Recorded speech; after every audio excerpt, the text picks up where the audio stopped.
Hello dear students, इस video में हम सॉल्व करेंगे एग्जाम्पल 1 को। एग्जाम्पल 1 आप देख सकते हो, ये चैप्टर 7 से है, क्लास 10th की किताब से। So do the points 3,2, -2, -3 and 2, 3 form a triangle. If so name the triangle formed. क्या ये जो पॉइंट दिए गए हैं वो ट्राइंगल बनाते हैं?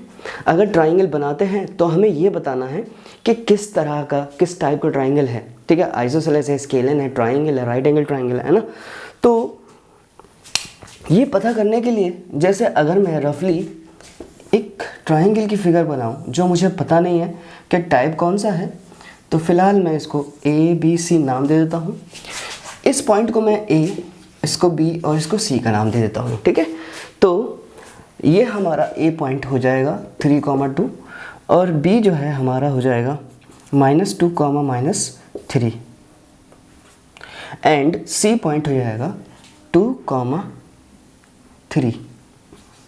जैसा कि आपको पता है, ट्राइंगल पता करने के लिए अकॉर्डिंग टू द साइड्स, अगर दो साइड इक्वल हो जाए तो आइसोसेलेस, तीनों साइड इक्वल हो जाते हैं इक्विलेटरल, और एक भी साइड इक्वल ना हो तो स्केलन, और अगर इत्तेफाक से पाइथागोरस थ्योरम अप्लाई हो जाए तो राइट एंगल ट्राइंगल। ठीक है, तो सबसे पहले हम क्या करेंगे, AB पता करेंगे, BC पता करेंगे एंड CA पता करेंगे। हमने इंट्रोडक्शन में देखा था कि कोऑर्डिनेट ज्योमेट्री के अंदर डिस्टेंस फार्मूला, अगर हमें दो पॉइंट पता है उनका हम डिस्टेंस पता कर सकते हैं यूजिंग डिस्टेंस फार्मूला। तो चलिए अप्लाई करते हैं। ठीक है, तो आप देखोगे अगर हम कोई डिस्टेंस, मेरी मान लीजिए ये 2 मीटर डिस्टेंस है A से B की, अगर मैं ऐसे जाऊँ तो 2 मीटर है और ऐसे जाऊँ तब भी तो 2 मीटर है, क्योंकि डिस्टेंस जो है स्केलर क्वांटिटी है, वो कभी बदलती नहीं है डायरेक्शन के चेंज होने से। ठीक है, तो यहाँ कहने का मतलब ये है कि इसके कोऑर्डिनेट में से इसको माइनस कीजिए या इसके कोऑर्डिनेट में से इसको माइनस कीजिए, आपके पास सेम क्वांटिटी आएगी। इसका प्रूफ भी मैं दिखा देता हूँ ताकि आपको आसान लगे। ठीक है, जैसे AB डिस्टेंस कैसे निकालते हैं डिस्टेंस फॉर्मूले से। ठीक है, √x2 - x1 प्लस, और यहाँ होल स्क्वायर रहता है, y2 - y1 होल स्क्वायर। ठीक है, कहने का मतलब ये है, इसको x1 y1 मान लीजिए या फिर x2 y2 मान लीजिए, क्योंकि पहला जो कोऑर्डिनेट होता है वो x, दूसरा वाला y, यानी xy करके। तो या तो इसे x1 y1 मानिए या फिर इसको x1 y1 मानिए। ठीक है, और इसके अंदर पुट कर दीजिए। तो चलिए मैं इसको x1 y1 या फिर इसको मैं मान लेता हूँ x1 y1। तो कहने का मतलब यह है, इसके x को इसमें से माइनस करूँ या इसके x को इसमें से माइनस करूँ, बात सिंपल, सेम जवाब आएगा। तो दोनों तरीके में अप्लाई करूँगा। ठीक है, तो फिलहाल मैं इसके x में से इसके x को माइनस कर रहा हूँ, तो 3 माइनस, देखिए ये ऑलरेडी माइनस में है तो ब्रैकेट में लगेगा। ठीक है, और एक और ब्रैकेट लगेगा। ठीक है, इस पर स्क्वायर आएगा, है ना। फिर इसके y से इसके y को माइनस कर रहा हूँ मैं। ठीक है, तो y, और ये ऑलरेडी माइनस में है तो ब्रैकेट के अंदर आएगा। ठीक है, ये जो माइनस का ख्याल बहुत ज़्यादा इंपॉर्टेंट है इसके अंदर। ठीक है, तो देखिए 3 और ये हो जाएगा -2 और होल स्क्वायर है, ऐसे 3 -2 होल स्क्वायर है, अंडर रूट में रहेंगे। ठीक है, तो 5 का स्क्वायर, ये भी 5 का स्क्वायर, और ये हो जाएगा 5 का स्क्वायर 25, अगेन 25, और ये हो जाएगा √50। ठीक है, तो यहाँ तक तो हमारी कहानी आ गई। इसके आगे कहानी बढ़ेगी क्या? इसके आगे कहानी नहीं बढ़ेगी। क्यों? क्योंकि अगर मैं इसको एलसीएम लेकर तोड़ूँ, ठीक है, जैसे 250 25 एंड 5 5 25, तो ये आ जाएगा 2 × 5 × 5। ठीक है, हम क्या करते हैं, जिसका पेयर होता है उसको बाहर निकालते हैं वन टाइम में, और इसको ऐसे लिखा जा सकता है ना। तो यहाँ पे हमारे पास क्या है, √2 आ रहा है। ठीक है, और अगर अप्रॉक्स में इसकी वैल्यू लेके आए, अप्रॉक्स में, ठीक है, तो आपको याद होना चाहिए √2 की वैल्यू होती है 1.41। ठीक है, तो क्या मतलब है, यहाँ पे 5 के साथ जो √2 है 1.41 से मल्टीप्लाई कर दूँ अगर मैं, तो 5 से मल्टीप्लाई कर दूँ, 5 1 5 40, 5 4 20 एंड 7.05, ये अप्रॉक्स में हमारी वैल्यू आ रही है ना। और मैंने कहा था कि चाहे मैं इसमें से इसको माइनस करूं या इसमें से इसको माइनस करूं, जवाब वही आने वाला है। फटाफट मैं आपको बता देता हूं। ठीक है, यहाँ आप लिखो बढ़िया से, ठीक है। अब मैं दूसरा तरीका बताता हूँ, क्योंकि मैंने कहा था डिस्टेंस को ऐसे मेज़र करो या ऐसे मेज़र करो, डिस्टेंस का स्केलर है तो कांस्टेंट रहेगा। अभी मैंने इसके कोऑर्डिनेट में से यानी ए के कोऑर्डिनेट्स में से बी के कोऑर्डिनेट को माइनस करा था, अब मैं बी के कोऑर्डिनेट में से यानी x1 और इसको माइनस करता हूँ x2, ठीक है। प्लस लगाऊंगा मैं -3 में से 2। बस आपको ख्याल रखना है कि x में से x को माइनस करना है, y में से y को माइनस करना है, सिंपल, ठीक है। तो आप देखिए यहाँ पर कि ये दो माइनस के हैं तो माइनस माइनस भाई भाई रहेंगे माइनस में, ये भी माइनस माइनस भाई भाई रहेंगे माइनस में, ठीक है।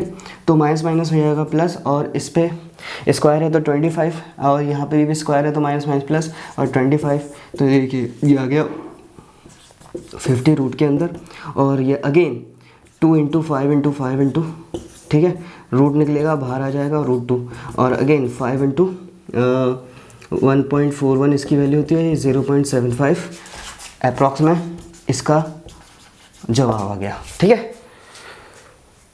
तो मैं क्या करूँगा, मैं ना ए बी को यहाँ पे लिख लेता हूँ क्योंकि थोड़ा जगह की प्रॉब्लम है। 7.05 जो कि असल में 5√2 के बराबर है ना। तो चलिए तेज़ी से पता करते हैं बी सी की वैल्यू को, सही है। फॉर्मूला वही रखना है सेम, और कैसे मैंने बताया था कैसे कैसे जाओगे आप अप्रोच करोगे। तो अब मुझे बी सी के लिए क्या करना है, या तो इसमें से इसके कोऑर्डिनेट में से इसको माइनस करूँ या इसके कोऑर्डिनेट में से इसको माइनस करूँ। तो मैं क्या करूँगा, सी के कोऑर्डिनेट में से बी के कोऑर्डिनेट को माइनस कर दूँगा। तो सी का कोऑर्डिनेट है 2 और एक्स को एक्स में से माइनस करना है, ठीक है। देखिए ये ऑलरेडी माइनस में है, और एक और ब्रैकेट लग के स्क्वायर आएगा, और देखिए 3 माइनस और फिर ये ऑलरेडी माइनस और फिर एक और स्क्वायर लगेगा, और ये इस तरह से लिखा जाएगा, ठीक है। तो देखिए माइनस माइनस होता है प्लस, और यहाँ पे 2 आ जाएगा, स्क्वायर लगेगा, और ये माइनस माइनस प्लस होता है, स्क्वायर आ जाएगा, ठीक है। तो ये हो जाएगा 4 का स्क्वायर, और अगेन 3 3 6 है ना, और 16 और 6 का स्क्वायर 36, और इन दोनों को ऐड करेंगे तो √52, ठीक है। और 52 का अगर हम एलसीएम लेंगे ना तो ये हो जाएगा 26, 13 एंड 13, ठीक है। यानी इसको मैं लिख सकता हूँ 13 2 × 2 × 13, ठीक है। तो 2√13 यानी इसका पेयर है तो बाहर निकल के आ गया, ठीक है। और 13 का रूट निकालने के लिए क्या करेंगे, 13 का रूट निकालने के लिए वही एक बड़ा सा क्या करते हैं, हमारे पास जो भी रूट में नंबर होता है उसको हम उसके आगे हम डेसिमल लगा के 2 0 लेते हैं, फिर पेयर बनाते हैं, ठीक है। फिर जो बच जाता है उसको हम डिवाइड करते हैं। ये लॉन्ग डिवीज़न मेथड है क्लास 8 का, ठीक है, चैप्टर 7 है शायद, स्क्वायर रूट है ना। तो यहाँ पे आ जाएगा, जो नंबर यहाँ लेंगे वही नंबर यहाँ पे लेंगे। तो 3 3 ज़ा 9, 4 4 ज़ा 16 नहीं ले सकते, इसलिए हम 3 3 ज़ा 9 करेंगे, माइनस करेंगे तो 4 आ जाएगा, और यहाँ जो पेयर ऑफ ज़ीरोज़ है वो यहाँ पे लिख लेंगे, ठीक है। और ये जो नंबर लिखा गया था उसको ऐड करेंगे, और ये हो जाएगा 6, ठीक है। फिर जो यहाँ नंबर लेंगे वो यहाँ नंबर लेंगे, ठीक है। अगर मैं 1 लेता हूँ तो 61 × 1 करना पड़ेगा, अगर मैं 2 लेता हूँ तो 62 × 2 करना पड़ेगा, सही है। तो 62 × 2 कर लूँगा तो 124 आ रहा है, बहुत छोटा है, तो 3 से कर लेता हूँ। 3 3 ज़ा 9, 6 3 ज़ा 18, छोटा है अभी भी, तो 6 4 ज़ा 24, 6 5 ज़ा 30, तो 5 से करके देखता हूँ। 5 5 ज़ा 25 एंड 6 5 ज़ा 30, 3 25, और 6 से अगर करूँगा तो 6 6 ज़ा 36, 6 ज़ा 36, ये आ गया हमारा। अगर हम 6 ले लें और 30 तो ये आ जाएगा 396, और यहाँ पे दोबारा पेयर ऑफ ज़ीरोज़ आ जाएंगे, और ये जो नंबर लिया गया है उसको ऐड करेंगे तो ये हो जाएगा 6 6 12 7। जो नंबर यहाँ लेंगे वही नंबर यहाँ पे लेते हैं, ठीक है। तो फिलहाल अगर 1 पॉइंट में जाना है, ठीक है, एक और ले लेते हैं। यहाँ पे अगर मैं 720, क्योंकि अगर मैं 1 लूँगा तो 1 से ही मल्टीप्लाई करना पड़ेगा, पर यहाँ पर कितना आ रहा है माइनस करने पे, यहाँ पे तो 400 ही आ रहा है, 400, यानी यहाँ पर अब 1 तो जा नहीं सकते, ठीक है, कि ये ऑलरेडी माइनस में, तो ज़ीरोस कर लेते हैं। और यहाँ पे देखिए 4 के बाद डेसिमल है, तो जो रूट होता है ना इसके अंदर 2 के बाद डेसिमल आएगा, यानी 2 इंटू 3.60 से मल्टीप्लाई करेंगे तो ये हो जाएगा 7.20। सही है, यानी इसकी जो रूट 52 की जो वैल्यू आ रही है अप्रॉक्स में वो 7.20 आ रही है। तो यहाँ पे लिख लेता हूँ BC की वैल्यू आ रही है अंडर रूट, सॉरी ये किसके बराबर था,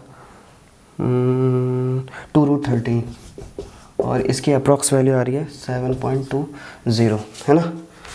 आगे बढ़ते हैं फटाफट और थर्ड साइड पता करते हैं। थर्ड साइड हमारी है AC कहिए या CA कहिए, बात वही है, क्योंकि डिस्टेंस दोनों डायरेक्शन से सेम रहेगी। तो इसके कोऑर्डिनेट में से इसको माइनस करूँ या इसके कोऑर्डिनेट में से इसको माइनस करूँ, तो x में से x को ही माइनस करना है, y से y को माइनस करना है।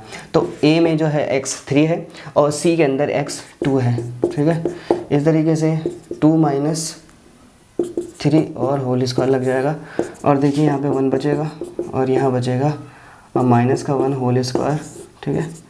और 1 का स्क्वायर 1 होता है, यहाँ पे माइनस माइनस प्लस हो जाएगा, 1 का स्क्वायर 1 और यहाँ आ जाएगा अंडर रूट 2, ठीक है, जिसकी वैल्यू है 1.41 अप्रॉक्स में, ठीक है। तो अब मैं क्या करूँ, कंपेयर करता हूँ, ठीक है। तो मेरे पास वैल्यू आ गई है AC की जो कि 1.41 अप्रॉक्स में होती है, ठीक है। हमारे पास AB की वैल्यू आ गई 5√2, BC की वैल्यू आ गई 2√13, ठीक है। और इत्तेफाक की बात यह है कि कोई भी साइड जो है इक्वल नहीं है, ठीक है, ना ही तो कोई भी साइड इक्वल नहीं है, तो ना ही ये इक्विलेटरल है, ना ही ये आइसोसेलेस है, तो है क्या ये, ठीक है। तो अगर हम देखें ना, सबसे बड़ी साइड जो है इस ट्राइंगल की, BC is the longest side, ठीक है। अगर मैं BC को हाइपोटेनस मान लूँ, ठीक है, और अप्लाई करके देखूँ पाइथागोरस थ्योरम, ठीक है, तो हाइपोटेनस का स्क्वायर बाकी के जो 2 साइड्स होती हैं, यानी बची कौन सी, AB और AC, तो AB square plus AC square के बराबर होनी चाहिए। तो BC की वैल्यू अब हम अप्रॉक्स वाली नहीं लेंगे, बल्कि ये लेंगे हम, BC की वैल्यू है 2√13 और स्क्वायर लगा देते हैं, और AB की वैल्यू है 5√2 और स्क्वायर लगा देते हैं, AC की वैल्यू है √2 स्क्वायर लगा देते हैं। तो देखिए स्क्वायर जो है वो 2 पर भी है और 13 पर भी है, तो 2 का स्क्वायर हो जाएगा 4, और रूट पर 13 पर रूट है तो उसका रूट हट जाएगा, ऐसे यहाँ पे 25 × 2 और यहाँ पे 2 आ जाएगा, तो यह आ जाएगा 52 और 25 50 + 2।